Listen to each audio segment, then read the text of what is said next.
पद्धतीने आढावा घेऊया। गोपीचंद पडळकरांचं बेताल वक्तव्य काही नवीन नाहीये। मुख्यमंत्री देवेंद्र फडणवीस यांनी तंबी देऊनही गोपीचंद पडळकर यांची पुन्हा एकदा जीभ घसरली। मागच्या वेळी जयंत पाटील यांच्यावर खालच्या भाषेत टीका केल्यावर मुख्यमंत्र्यांनी पडळकरांचे कान टोचले होते। मात्र मुख्यमंत्र्यांचा सल्ला धुडकावून सांगलीतील मेळाव्यात पुन्हा एकदा गोपीचंद पडळकरांनी बेताल वक्तव्य केलंय। मंगळसूत्र चोरीच्या आरोपांवर बोलताना गोपीचंद पडळकरांनी पुन्हा एकदा जयंत पाटलांना लक्ष्य केलं। अरे बड़ी से बड़ी हस्ती मिट गई मुझे झुकाने में बेटा, अरे बड़ी से बड़ी हस्ती मिट गई मुझे झुकाने में बेटा, तू कोशिश भी मत करना तेरी उम्र जाएगी मुझे गिराने में।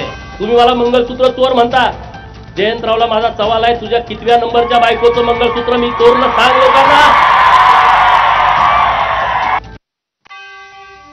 घाण प्रथा राजकारणात सुरू झालेली आहे, ही लोकांनी संपवली पाहिजे। राजकारणाचा स्तर कुठेतरी खाली चाललाय। पडळकरांच्या वक्तव्यावर आदित्य ठाकरेंनी प्रतिक्रिया दिली आहे। राजकारणात विरोधक असू शकतात, पण कुणाची भाषा, कोणत्या प्रकारची भाषा वापरतोय असं म्हणत आदित्य ठाकरेंनी हल्लाबोल केला। तर लक्ष भरकटवण्यासाठी सगळे प्रयत्न सुरू आहेत असा आरोप आदित्य ठाकरेंनी केलाय। शेतकऱ्यांना मदत मिळाली पाहिजे अशी मागणी देखील त्यांनी केली। अशी मला वाटतं काय की ही घाण प्रथा आपल्या जी राजकारणात सुरू झालेली आहे ती लोकांनीच संपवली पाहिजे। कारण मला वाटतं कुठे ना कुठेतरी राजकारणाचा स्तर खाली चाललेला आहे। राजकारणात विरोधक असू शकतात, राजकारणात वेगळ्या वेगळ्या विचारसरणी असू शकतात, पण कुठच्या प्रकारची भाषा आणि काय आपण नेमकं पाहतोय। पण तरी तुम्हाला सांगतो हे सगळं जे काही चाललं आहे ते एकाच ह्याच्यावरनं लक्ष भरकटवण्यासाठी चाललेलं आहे। शेतकऱ्यांना जी मदत मिळाली पाहिजे। निश्चित आता कॉन्ट्रोवर्सीज असतील, एकामेकांना शिवीगाळ असेल, हे सगळं कशासाठी होत आहे? कारण आपण त्याची चर्चा करू आणि शेतकऱ्यांना विसरू, हे झालं नाही पाहिजे। 2024च्या विधानसभा निवडणुकीच्या 2 दिवस आधी राष्ट्रवादी शरद पवारांचे आमदार अनिल देशमुख यांच्यावर हल्ला झाल्यानं मोठा गदारोळ उडाला होता। निवडणुकीच्या तोंडावर अनिल देशमुखांवर हल्ला झाल्यानं विरोधकांनी हल्लाबोल केला। मात्र अनिल देशमुखांवर झालेला हा हल्ला खोटा असल्याचा दावा पोलिसांनी केल्यानं आता खळबळ उडाली आहे। विधानसभा प्रचारादरम्यान अनिल देशमुखांवर झालेला हल्ला खोटा असल्याचं पोलीस आणि फॉरेन्सिक तपासात म्हटलंय। तर या संदर्भात पोलिसांनी न्यायालयात फायनल रिपोर्ट सादर केलाय। याच संदर्भात अनिल देशमुख सकाळी 9 वाजता माध्यमांशी बोलणार आहेत। एकनाथ शिंदेंच्या शिवसेनेचा यंदाचा दसरा मेळावा हा आझाद मैदानाऐवजी गोरेगावच्या नेस्को सेंटरमध्ये होणार आहे। उपमुख्यमंत्री एकनाथ शिंदे यांनी पत्रकार परिषदेत ही माहिती दिली। मात्र केवळ MMR क्षेत्रातील शिवसैनिकांसाठीच हा मेळावा मर्यादित असेल, त्यामुळे या मेळाव्यात राज्यभरातील पदाधिकारी आणि शिवसैनिक हजर राहणार नाहीत। दरम्यान यंदाच्या मेळाव्यात शेतकरी आणि पूरग्रस्तांसाठी शिवसेनेकडून निधी संकलित करण्यात येणार आहे। त्यामुळे सर्व पदाधिकारी पूरग्रस्त भागात मदत करणार असल्याची माहिती उपमुख्यमंत्री एकनाथ शिंदेंनी दिली आहे। दसरा मेळावा जो आहे जी परंपरा आहे ती आम्ही नेस्कोमध्ये त्या ठिकाणी दसरा मेळावा करू आणि हा दसरा मेळावा जो आहे शेतकऱ्यांसाठी आम्ही खऱ्या अर्थाने पूर्णपणे ही कार्यकर्त्यांची फौज आणि मदतीचा पूर्णपणे जे काही मदत जी आहे ती त्यांना देण्याचा निर्णय आम्ही घेतलेला आहे। यंदाच्या मराठवाड्यातील दसरा मेळाव्यावर अतिवृष्टीचं सावट आहे। मराठवाड्याला अतिवृष्टीनं झोडपून काढलंय। त्यामुळे भाजपच्या नेत्या आणि पर्यावरण मंत्री पंकजा मुंडे यांनी यंदाचा दसरा मेळावा साधेपणानं साजरा करण्याचा निर्णय घेतलाय। तर दसरा मेळाव्यासाठी येत असताना चणा डाळ, गूळ, गव्हाचं पीठ सोबत आणून भगवान बाबाचरणी अर्पण करण्याचं आवाहनही पंकजा मुंडेंनी केलंय। दुसरीकडे मराठा आंदोलक मनोज जरांगे यांचाही बीड जिल्ह्यातील श्री क्षेत्र नारायणगडावर होणारा दसरा मेळावा साध्या पद्धतीने साजरा करण्याचा त्यांनी निर्णय घेतलाय। नक्कीच योग्य निर्णय सरकार घेईल ही सुद्धा मला पूर्ण शाश्वती आहे। आता येत आहे दसरा मेळावा। हा दसरा मेळावा जरी आपण म्हणत असलो तरी हा मेळावा नाही, ही कुठली सभा नाही, ही कुठला सामाजिक किंवा राजकीय व्यासपीठ नाही, ही आहे परंपरा। जी परंपरा भगवान बाबांनी सुरू केली, ज्या परंपरेमध्ये अनेक लोक सहभागी झाले, आपल्या मुंडे साहेबांनी त्या परंपरेला एका परमोच्च बिंदूपर्यंत केलं। त्यांच्यानंतर तुमच्या आग्रहास्तव ती परंपरा अनेक संघर्षानंतर मी राखून ठेवली। माझ्या श्वासात श्वास असेपर्यंत मी ही परंपरा खंडित होऊ देणार नाही।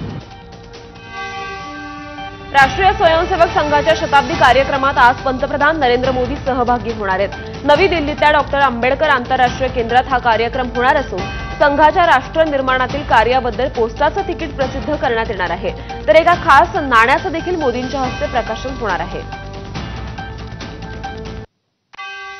आशिया चषकाच्या पारितोषिक वितरण सोहळ्यात झालेल्या गोंधळाप्रकरणी आणि विजेतेपदाची ट्रॉफी भारतीय संघाला सन्मानानं मिळण्याबाबत योग्य उत्तर आणि आश्वासन न मिळाल्यानं बीसीसीआयचे प्रतिनिधी आशिष शेलार आणि राजीव शुक्ला यांनी आशियाई क्रिकेट कौन्सिलच्या बैठकीतून सभात्याग केला, अशी सूत्रांची माहिती आहे। दुबईमधल्या या बैठकीसाठी बीसीसीआय प्रतिनिधी आशिष शेलार आणि राजीव शुक्ला यांनी ऑनलाईन उपस्थिती राखली होती। शेलार आणि शुक्ला या दोघांनीही आशिया चषकाच्या पारितोषिक वितरण सोहळ्याच्या वेळी घडल्या प्रकाराबाबत एसीसीचे अध्यक्ष मोहसिन नकवी यांच्यावर प्रश्नांची सरबत्ती केली, अशी सूत्रांची माहिती आहे। मोहसिन नकवी यांनी आपल्या अध्यक्षीय भाषणात आशिया चषक विजेत्या भारतीय संघाचं अभिनंदन करण्याचं टाळलं। त्यावरही आशिष शेलार यांनी आक्षेप घेतला आणि नकवी यांना त्याबद्दल जाबही विचारला। त्यानंतरच नकवी यांनी भारतीय संघाचं आशिया चषक विजयाबद्दल अभिनंदन केलं, अशी माहिती एसीसीतल्या सूत्रांनी दिली आहे।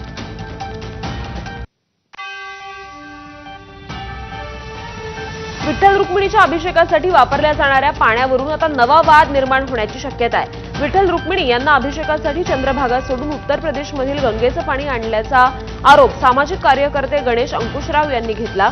विठ्ठलाच्या चरणाशी वाहणारी चंद्रभागा ही वारकरी संप्रदायाला विठुराया एवढीच प्रिय आहे, असं असताना आता विठ्ठल मंदिरात उत्तर प्रदेश येथून गंगा आणून देवाचा अभिषेक केला जात असल्याचा आक्षेप सामाजिक कार्यकर्ते गणेश अंकुशराव यांनी घेतलाय। जेव्हा नव्हती गोदा गंगा तेव्हा होती चंद्रभागा, अशी ख्याती असणारी चंद्रभागा म्हणजे एवढं महत्व असताना तुम्ही गंगाजल आणून उत्तर प्रदेशातनं आमच्या ह्या चंद्रभागेचं महत्व कमी करताय का?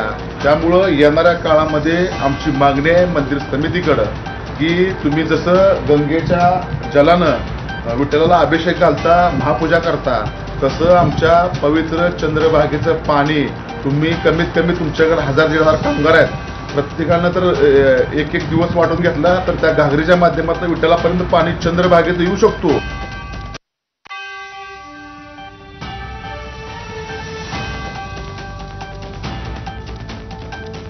तर लाडकी बहीण योजनेतील बोगस लाभार्थी शोधण्यासाठी आता ई-केवायसी सुरू करण्यात आलेली आहे। मात्र ही ई-केवायसी फक्त योजनेचा लाभ घेणाऱ्या महिलेचीच नाही, तर लग्न झालं असेल तर पतीची देखील केवायसी लागणार आहे। लग्न झालं नसेल तर वडिलांची ई-केवायसी करावी लागणार आहे। त्यामुळे आता लाभार्थ्यांचं उत्पन्न हे फक्त त्यांच्याच खात्यातून कळणार नाही, तर पती किंवा वडिलांच्या बँक खात्याची तपासणी केली जाणार आहे। त्यामुळे यातून अनेक महिला लाभार्थी घटण्याची शक्यता आहे। मुख्यमंत्री देवेंद्र फडणवीसांनी काल ठाण्यातील टेंभी नाका परिसरातील देवीचं दर्शन घेतलं। यावेळी त्यांनी प्रतिक्रिया देताना महाराष्ट्रातील जनतेचे आभार मानले। समाजातील विविध स्तरातील लोक पूरग्रस्तांना मदत करतायत हे पाहून समाधान वाटलं, असं देवेंद्र फडणवीस म्हणाले। याआधी त्यांनी रवींद्र फाटक यांच्या संकल्प प्रतिष्ठान नवरात्र उत्सवाला देखील हजेरी लावली होती। राज्यातील 26 जिल्ह्यांना पूर परिस्थितीचा मोठा फटका बसलाय। पुरामुळे लाखो हेक्टरवरील पिकांचं नुकसान झालं असल्याची माहिती आहे। मदत आणि पुनर्वसन मंत्री मकरंद पाटील यांनी मंत्रिमंडळ बैठकीत ही माहिती दिली। नुकसान झालेल्या पिकांमध्ये सोयाबीन, कापूस, मका, मूग आणि उडीद या पिकांचा मोठ्या प्रमाणावर समावेश आहे। शेतकऱ्यांना आज मदतीची गरज आहे, मात्र यावेळी मागच्या सरकारनं काय केलं हे सांगून चालढकलपणा करणं सुरू आहे, असं म्हणत काँग्रेस नेते माणिकराव ठाकरेंनी सरकारवर निशाणा साधलाय। आर्णी आणि महागाव तालुक्यातील गावात समितीनं पाहणी केली, मात्र शेतकऱ्यांना मदत करण्याची भूमिका दर्शवली नाही। तातडीनं ओला दुष्काळ जाहीर करून शेतकऱ्यांना हेक्टरी 50,000 रुपये मदत करावी, अशी मागणी यावेळी माणिकराव ठाकरेंनी केली आहे। मदत करण्याची गरज आहे। त्यावेळेला कुठेतरी मागच्या याच्यामध्ये आपण जा, हे पहा त्यांनी काय केलं, यांनी काय केलं, अशा प्रकारचं चालढकल करण्याचा प्रयत्न त्यांचा आहे। शेतकऱ्यांना मदत करण्याची त्यांची भूमिका नाही आहे। त्याकरता दुष्काळ जाहीर करा ही आमची मागणी आहेच, परंतु त्याचबरोबर सांगणं आहे की आपण जी मदत करतायत ती अत्यंत तुटपुंजी मदत आहे। आपण किमान त्या ठिकाणी 50,000 रुपये हेक्टरी दिले पाहिजेत। एकनाथ शिंदेंच्या शिवसेनेनं सुद्धा पूरग्रस्तांच्या मदतीसाठी पुढाकार घेतलाय. दसरा मेळाव्याची परंपरा जपत शेतकऱ्यांना मदत करणार असल्याचं शिंदेंनी सांगितलं. मदतीसाठी शिवसेनेनं तयार केलेल्या किटमध्ये तब्बल 26 वस्तू आहेत. त्यात कपडे, वह्या, पुस्तके, तेल, खाद्यपदार्थ यांचा समावेश आहे.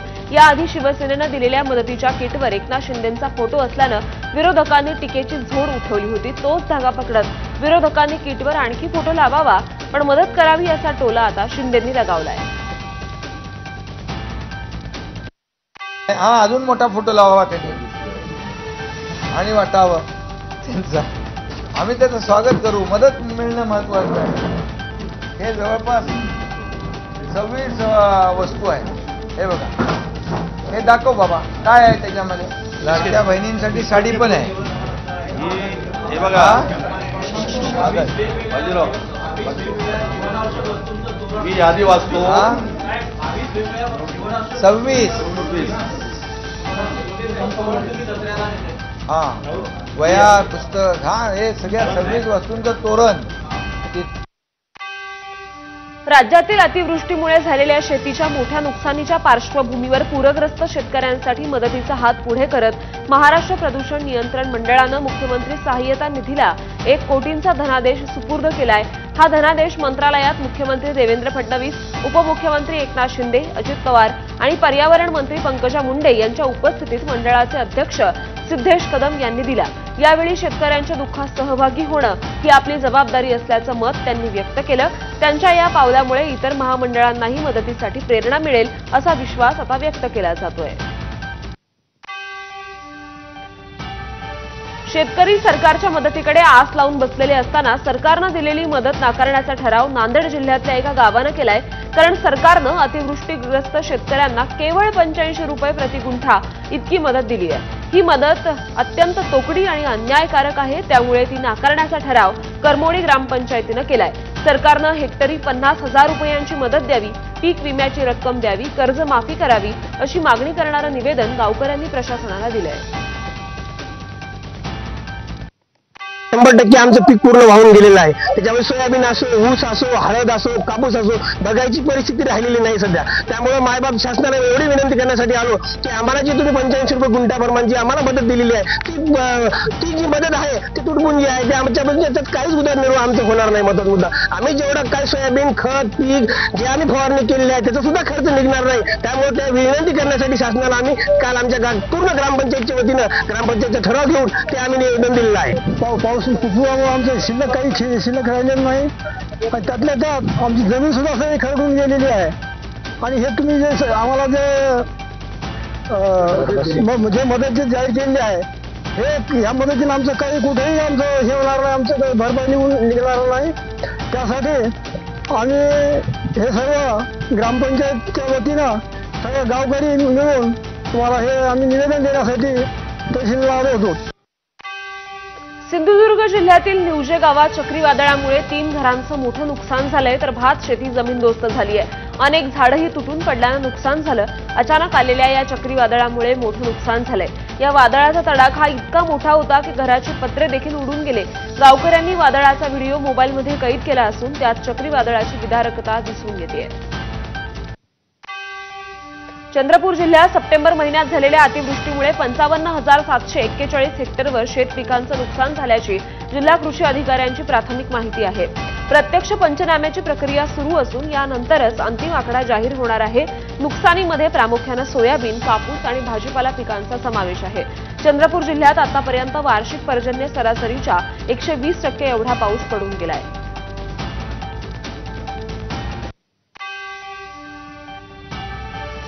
आणि महाराष्ट्र लाईव्हमध्ये एक छोटासा ब्रेक. बघत रहा एबीपी माझा.